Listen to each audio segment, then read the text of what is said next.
Assalamualaikum warahmatullahi wabarakatuh. Selamat pagi.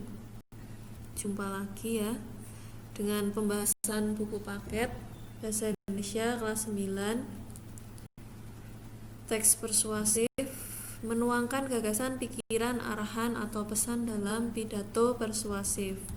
Pertemuan 15 kelas daring saya Bu Sanggita. Yuk, kita masuk ke struktur isi pidato persuasif. Buka halaman 45 buku paket. Strukturnya ada 1.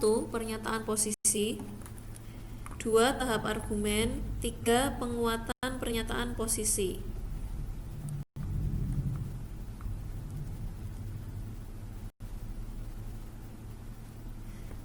Ini maksudnya pernyataan si yang berpidato ya, sisi pidato, sisi dari yang berpidato. Pernyataan, tahap argumen pendapatnya, kemudian bukti-buktinya untuk menguatkan. Pidato persuasif termasuk teks eksposisi. Nih, yang dimulai dengan suatu pendahuluan pernyataan posisi yang memberikan pendapat atau sudut pandang. Sudut pandang si yang berpidato, berbicara. Bagian berikutnya memiliki serangkaian argumen pendapat yang logis masuk akal. Nah, kemudian yang terakhir adalah simpulan nih, penguat kesimpulan dari pernyataan pembicara, pengarang. Selanjutnya ciri-ciri kebahasaan teks eksposisi. Yang pertama, nominalisasi. Nominalisasi ini adalah pembendaan. Nominal itu benda. Pembendaan merupakan proses yang mengubah dari kata kerja ke kata benda, gitu ya. Fungsinya untuk menghubungkan makna antar kalimat. Misalnya ini, pemerintah memberlakukan undang-undang anti kekerasan. Terjadi nominalisasi menjadi pemberlakuan.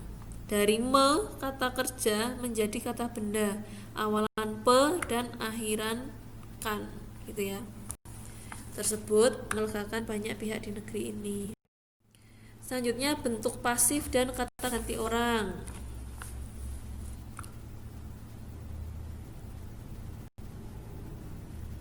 Banyak bentuk pasifnya. Nih, bukan saya menghentikan tapi dihentikan. Di kata depan di ini adalah bentuk pasif ya. Kalau itu aktif, kerja.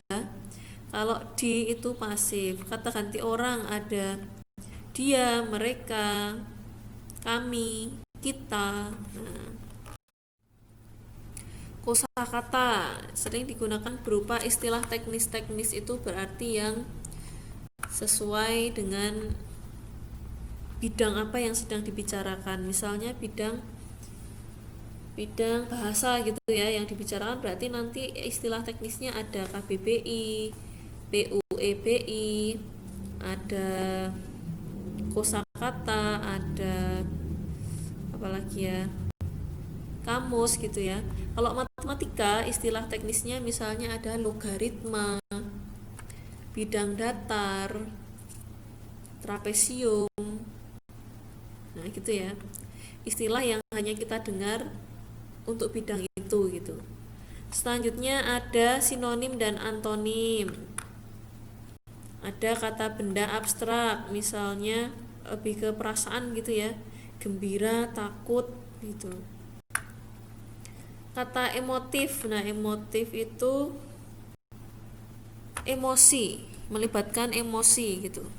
Nih, misalnya penggunaan sumber daya kita secara berlebihan akan menghancurkan tanah.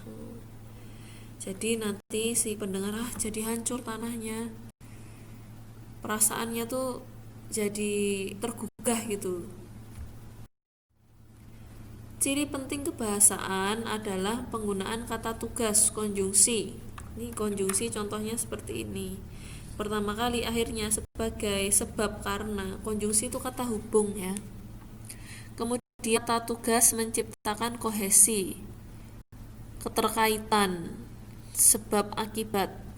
Sebab, karena, oleh sebab itu, dan maka. Jadi ada sambungan gitu, nyambung. Dari kalimat ini ke kalimat berikutnya itu nyambung, ada penjelasannya. Alasan untuk tindakan atau pilihan ditunjukkan melalui penggunaan kata hubung antar kalimat. Nah, contohnya ini. Oleh karena itu, sebab. Alasan pertama kita harus membuang sampah di tempatnya adalah apa? Nah, pertemuan selanjutnya menulis pidato. Sumbernya buku paket dan internet ya untuk pembelajaran kali ini. Semangat, selamat belajar. Jika tidak jelas, kurang jelas, silahkan diulangi. Jaga kesehatan. Terima kasih. Wassalamualaikum warahmatullahi wabarakatuh.